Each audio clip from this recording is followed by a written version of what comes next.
भगवान का जब मोहिनी अवतार हुआ तो मोहिनी अवतार के उस स्वरूप के सौंदर्य पर 33 कोटि देवता न्योछावर हो गए।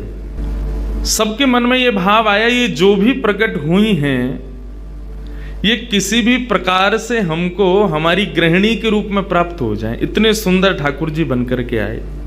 चंद्रमा भी पीछे पीछे चल रहे हैं, शंकर जी भी पीछे पीछे चल रहे हैं, ब्रह्मा जी भी पीछे पीछे दौड़ रहे हैं, वरुण आदि आदि जितने भी देव हैं सब मोहिनी पर ऐसे लट्टू हुए कि एक बार हमको देख बर ले, एक बार केवल हम पर दृष्टिपात कर दे, उसी मात्र से हमारा कल्याण हो जाना है। ऐसा ठाकुर जी का स्वरूप। परंतु उन 33 कोटि देवताओं में एक देव ऐसे हैं जिनका मोहिनी के प्रति ऐसा कोई दुर्भाव नहीं था, और वो देव थे सूर्य। सूर्य ने जब मोहिनी के सौंदर्य को देखा तो उनके मन में भाव आया, इतनी सुंदर, इतनी सुकुमारी, इतनी कोमल, इतनी मधुर। सबको तो लगे हमारी पत्नी बने, लेकिन सूर्य को लगे मेरी बेटी बन जाए, मुझे पुत्री रूप में प्राप्त हो जाए। जब सूर्य के हृदय में ये भावना उत्पन्न हुई तो मोहिनी ने कटाक्ष नेत्रों से सूर्य की ओर देखा, बाकी किसी को देख ही नहीं रही है, और देख करके केवल ठाकुर जी ने उनको इशारा किया। बोले तो आपकी ऐसी इच्छा है? सूर्य बोले जी भगवान, मेरी बहुत अभिलाषा है कि आप पुत्री रूप में मेरे यहां पधारो। ठाकुर जी बोले इतना साधारण नहीं है हमको प्राप्त करना, पुत्र रूप में प्राप्त करना फिर भी साधारण होगा, लेकिन पुत्री भाव में ये तो असाधारण है, इसके लिए आपको तप करना पड़ेगा। सूर्य बोले मैं आज से ही तप करूंगा, लेकिन आप वचन दो मेरे यहां पधारोगे और इसी रूप में पधारोगे। मोहिनी ने कहा यदि मैं तुम्हारे भजन से प्रसन्न हुई, यदि तुम्हारी भक्ति में, तुम्हारे प्रेम में प्रबलता हुई, मोहिनी 33 कोटि देवताओं को मोहित करती है, लेकिन तुम्हारे भजन के प्रभाव से मैं जब तुम्हारे यहां अवतरित होंगी तो मोहिनी को भी मोहित करने वाला रूप धारण करके आऊंगी।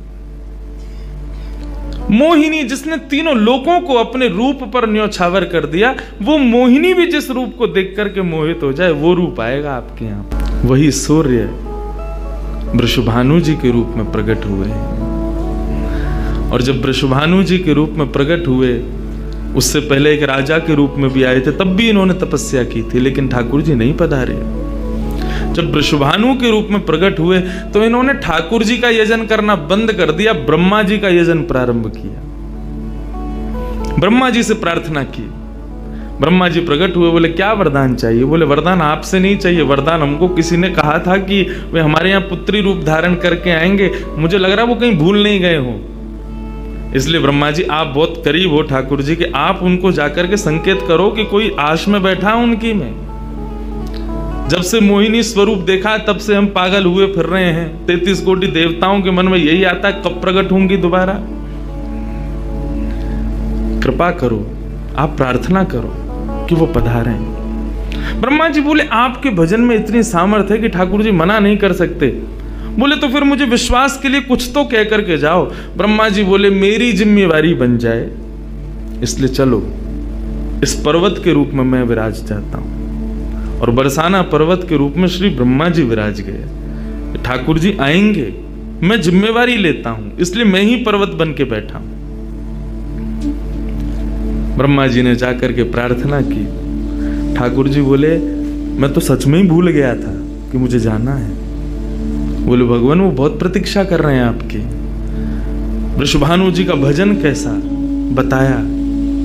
वृषभानु जी की एक ही इच्छा है कि मेरे पास जो पुत्री रूप ठाकुर जी का आवे, ठाकुर जी मोहिनी बनकर के आए तो 33 कोटि देवताओं के हृदय में ठाकुर जी के प्रति वात्सल्य भाव प्रकट नहीं हुआ, प्रेम भाव प्रकट नहीं हुआ, कुछ और ही भाव था उन देवताओं का।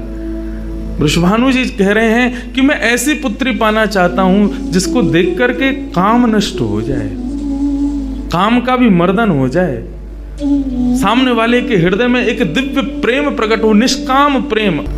स्वार्थ सिद्ध प्रेम सब करना जानते हैं, लेकिन निस्वार्थ प्रेम किसे कहते हैं वो ठाकुर जी का वो शक्ति स्वरूप ही सबको बता सकता है। ब्रह्मा जी की प्रार्थना हुई ठाकुर जी से। ठाकुर जी अपने वैकुंठ में विचरण कर रहे हैं, विचार कर रहे हैं कैसे करूं, नंद यशोदा के यहाँ भी जाना है, देवकी वसुदेव के यहाँ भी पुत्र बनना है। तब ठाकुर जी विचरण कर रहे थे, तभी एक खंभ में मणि, उस मणि में ठाकुर जी ने अपना प्रतिबिंब देखा। ठाकुर जी अपना प्रतिबिंब नहीं देखते, क्यों? बहुत कम देखते हैं। जब श्रृंगार आरती होती है लाल जी की, तभी इनको प्रतिबिंब दिखाते हैं, और उस प्रतिबिंब में भी इतने इतराते हैं महाराज, उसमें भी स्वयं को देख करके खुश हो जाते हैं, वाह मैं कितना प्यारा लग रहा हूं। अपना प्रतिबिंब ठाकुर जी इसलिए नहीं देखते क्योंकि स्वयं ठाकुर जी मोहित हो जाते हैं खुद ही पर। जैसे ही ठाकुर जी ने स्वयं का प्रतिबिंब देखा, प्रतिबिंब देख के आगे बढ़े, लेकिन ठाकुर जी मन में विचार करने लगे, मुझे सबके स्वभाव प्रिय हैं, लेकिन अपना यदि देखूं तो अपना प्रतिबिंब बहुत प्रिय है। जब स्वयं को देखता हूं प्रतिबिंब में, तो ऐसा लगता है कि मानो जो सबको मोहित कर रहा है वो स्वयं को जब देखे तो खुद भी मोहित हो रहा है, क्योंकि प्रतिबिंब कभी झूठ नहीं बोलता। प्रतिबिंब का ये स्वभाव है, आप जैसे हो वैसा आपको दिखाता है। ठाकुर जी ने जब प्रतिबिंब देखा, अपने उस प्रतिबिंब स्वरूप को ठाकुर जी ने स्थिर कर दिया, और स्थिर करके अब तो ठाकुर जी लाए महाराज लक्ष्मी जी की पूरी पेटिका लेकर के आए श्रृंगार की, और अपने प्रतिबिंब स्वरूप को ही उन्होंने श्रृंगार करना प्रारंभ किया। किशोरी जी के श्रृंगार का इतना भाव बताते हैं, किशोरी जी की नथ बेसर ऐसी, किशोरी जी के कान के कुंडल ऐसे, किशोरी जी के पांव की महावर ऐसी, क्यों ना हो, क्योंकि श्याम सुंदर ने श्रृंगार किया है। किशोरी जी का जो स्वरूप है वो ठाकुर जी ने उसका श्रृंगार किया है। नारायण बैठे महाराज सिंहासन लगा करके अपने प्रतिबिंब का ही श्रृंगार कर रहे हैं। मोर पीछ हटाया, मुकुट उतार के दूर रखा, घुंघराले केशों को खोल दिया, नेत्रों में सुंदर सुंदर छोटा छोटा काजल लगाया, माथे पर एक सुंदर बिंदिया लगाई है, होठों पर निर्मल लालिमा लगाई है, गले में हार पहनाया, सर्वांगीण श्रृंगार किया, और लक्ष्मी जी की चुनरी ला करके जैसे ही शीश पर से चढ़ा करके ठाकुर जी ने थोड़ा सा जो श्याम रंग है उसको जैसे ही गौर वर्ण किया, वैकुंठ के उस प्रतिबिंब में से मानो जैसे सूर्य चंद्र का एकाकार रूप प्रकट हो गया हो, इतना तेज पुंज प्रकट हो गया कि ठाकुर जी भी अपने नेत्रों को छुपाने लगे। थोड़ी देर नेत्रों को बंद करने के बाद जब बड़ी धीरे से ठाकुर जी ने जब अपने प्रतिबिंब की ओर देखा, तो किशोरी जी का दिव्य स्वरूप वहां प्रकट हो गया। ठाकुर जी ने दंडवत किया, पहले प्रणाम, हे श्याम सुंदर, आपने ही मेरो निर्माण कियो है, आपने ही मुझको प्रकट कियो है। क्या भाव है? ठाकुर जी बोले कोई भाव नहीं है, केवल मोहिनी भाव से 33 कोटि देवता मोहित हुए थे, लेकिन मैं मोहित नहीं हो पाया था, इसलिए तब से मैं भी तड़प रहा था कि मुझे भी कोई मोहित करे, उस मोहिनी को भी मोहित कोई करे। वो स्वरूप आज प्रकट हुआ है। धर्म की स्थापना हुई, ज्ञान की स्थापना हुई, भक्ति की स्थापना हुई, वैराग्य की स्थापना हुई, लेकिन अंततो गत्वा संसार का सार जो प्रेम है उसकी स्थापना नहीं हुई है। उसके लिए आपका अवतार धारण करना अति आवश्यक है। आप मेरी शक्ति हैं, आप मेरी आत्मा हैं। किशोरी जी से प्रार्थना की ठाकुर जी ने कि आप पधारो और प्रेम की स्थापना के लिए आप भूमंडल पर सूर्य के ही अवतार वृषभानु जी के यहां पर आप अवतरित हो। तब किशोरी जी ठाकुर जी की बात मान करके और वृषभानु और कीर्ति के यहां पर अवतरित होती हैं।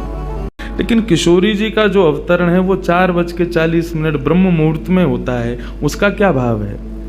बोले 4:40 ब्रह्म मुहूर्त के बाद सूर्य प्रकट होना प्रारंभ होते हैं। मतलब सारे मंगल कार्य ब्रह्म मुहूर्त में होते हैं। चिड़ियाओं का चहकना, कई पुष्पों का प्रकट हो जाना, मानव के मस्तिष्क में आज मुझे क्या करना है, वो दिव्य चेतना का प्रादुर्भाव होना, ये सब कुछ सुबह ब्रह्म मुहूर्त से प्रारंभ होता है। और सबसे बड़ी बात, सूर्य प्रकट होते हैं, धीरे धीरे धीरे धीरे अंधियारे को दूर करते हैं और धीरे धीरे धीरे गतिमान होते हैं 12 बजे तक। वर्धन करने के भाव से किशोरी जी ब्रह्म मुहूर्त में पधारी, क्योंकि वर्धन होना ही एक नवीन दिन का ब्रह्म मुहूर्त से प्रारंभ होता है। ऐसे ही प्रेम का वर्धन, भक्ति का वर्धन, भाव का वर्धन, उन सब का वर्धन करने का प्रतीक है किशोरी जी, इसलिए ब्रह्म मुहूर्त में जन्मी है। किशोरी जी का प्रादुर्भाव हुआ, पूरे बरसाना में आनंद उत्सव मनाया गया। सब नाच रहे हैं, गा रहे हैं, आनंद मना रहे हैं। नंद बाबा भी आए, यशोदा जी भी आई हैं, उन्होंने भी आकर के वृषभानु जी को बधाई दी है। सब कुछ हुआ, लेकिन किशोरी जी के प्रादुर्भाव में एक वैचित्र था। दिन बीत गए 8, लेकिन किशोरी जी ने अभी तक नेत्र नहीं खोले। अभी तक किशोरी जी केवल एक छोटी सी बालिका हैं, एक सुकुमारी हैं, परंतु अभी तक किसी को भी किशोरी जी के नेत्रों का दर्शन नहीं हुआ। अभी तक किशोरी जी के नेत्र नहीं खुले हैं। इस बात से कभी कभी चिंतित हो जाते हैं वृषभानु जी और कीर्ति कि हमारी लाली है तो गई है, लेकिन पता ना क्यों अपने नेत्रन को नहीं खोल रही है। कभी कोई संत आ जाए, कोई वैष्णव आ जाए, कोई ब्राह्मण आ जाए, तो उनसे निवेदन करते हैं कि हमारी लाली नेत्र नहीं खोल रही। देवताओं ने नारद जी को भेजा, आप जाओ और जाकर के वृषभानु जी के इस मन के भाव को पूर्ण करके आओ। किशोरी जी के सुंदर नेत्रों का दर्शन उनको कराओ। तब श्री नारद जी महाराज का आगमन हुआ। नारद जी जैसे ही आए तो वृषभानु जी ने नारद जी को देखते ही सबसे पहले अपने पुत्र को बिठा दिया। श्री दामा से मिलो, हमारा अब लाला है। नारद जी उससे मिले, उसका सब देखने लगे। नारद जी मन में विचार कर रहे हैं कि ये उनसे कब मिलवाएंगे, किशोरी जी का दर्शन कब होगा। 2-3 दिन तक नारद जी विचरण करते रहे बरसाने में। वृषभानु जी का मन तो होता है कि मैं इनसे कुछ कहूं, कुछ पूछूं, थोड़ा किशोरी जी के बारे में, अपनी लाली के बारे में न कुछ जानूं, लेकिन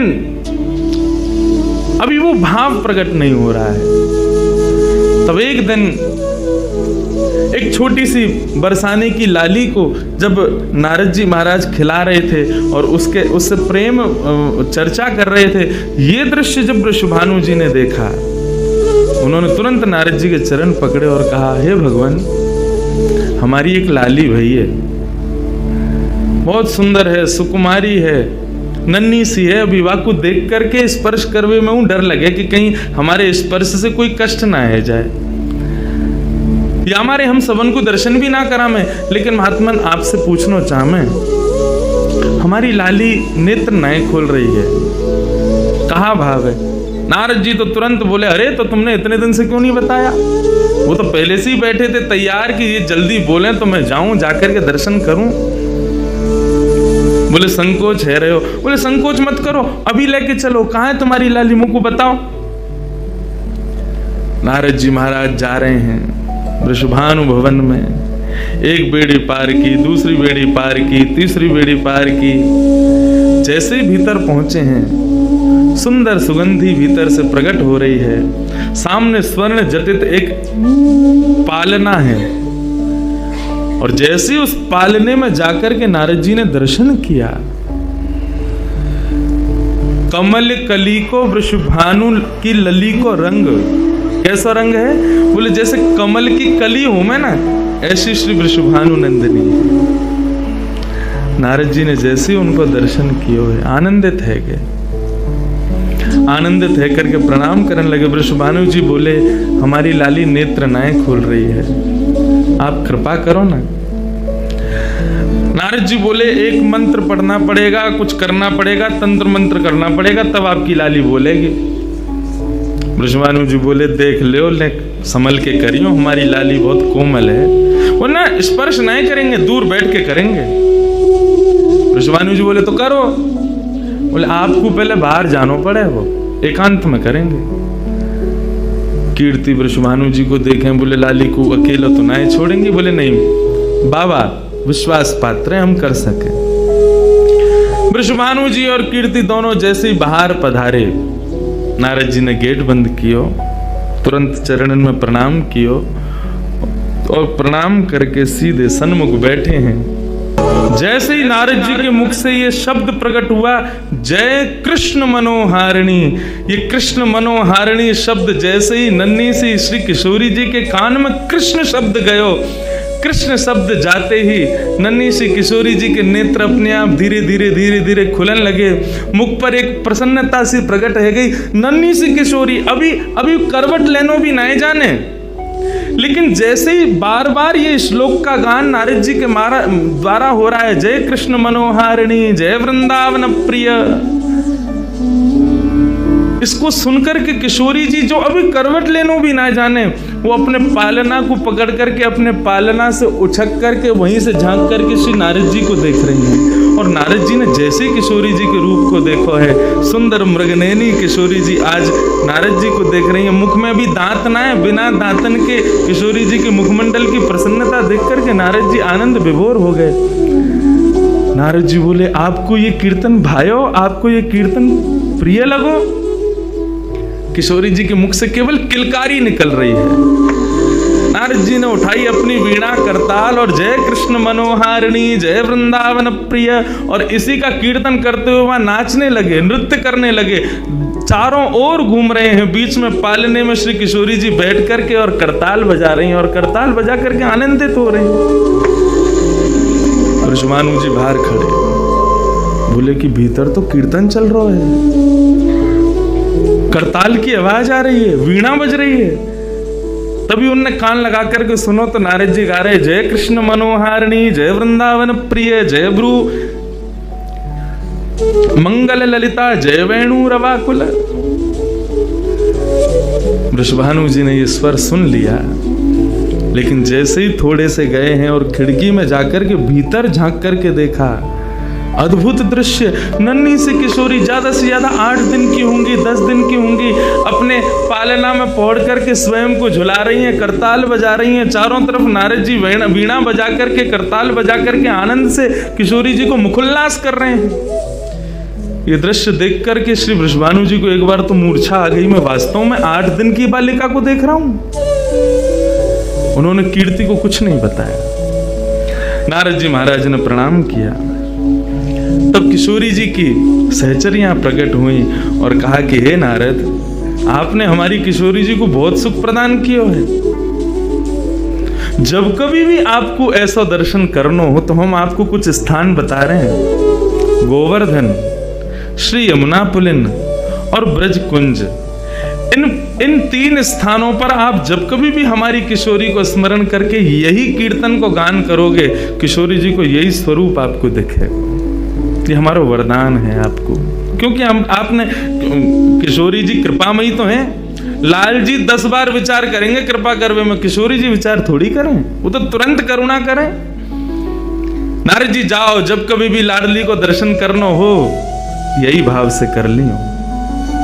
नारद जी महाराज के नेत्र सजल है गए, किशोरी जी के चरणन में बारंबार प्रणाम कियो और प्रणतिपात करते हुए वहां से प्रस्थान कर गए। किशोरी जी फिर से नेत्र बंद करके अपने पालना में पौड़ गई। कीर्ति जी बोली, बाबा आयो, टोना टोटका करके गयो, तब वो हमारी लाली के नेत्र तो खुले नहीं। कीर्ति जी गोद में लेकर के सुला रही है, नेक नेक थोड़ी सी संकुचित है करके रुदन करना प्रारंभ कियो। सो इतने में वृषभानु जी आए और वृषभानु जी बोले, नेक दियो लाली को। और किशोरी जी को गोद में लेकर के वृषभानु जी बोले, हे कृष्ण मनोहारिणी। जैसे ही बोले तुरंत किशोरी जी के नेत्र फिर से खुल गए, फिर से अपने किलकारी भर करके कीर्तन में करताल बजाने लगी, आनंद विभोर हो गई। अब तो जैसे ही ये भाव देखो, वृषभानु जी ने कीर्ति को सुनायो, कीर्ति भी वही गा रही है। पूरा बरसानो आकर के श्री कृष्ण कीर्तन करने लगो और बीच में मध्य में बैठ करके किशोरी जी अपनी करताल बजा रही हैं, किलकिल करके हंस रही हैं, इतनी आनंद विभोर है रही हैं। तब सबन को ये भेद पता चलो, कहा कि ये श्री कृष्ण की आत्मा है, ये उनसे विलग नहीं है, वे ही आपको सर्वस्व है।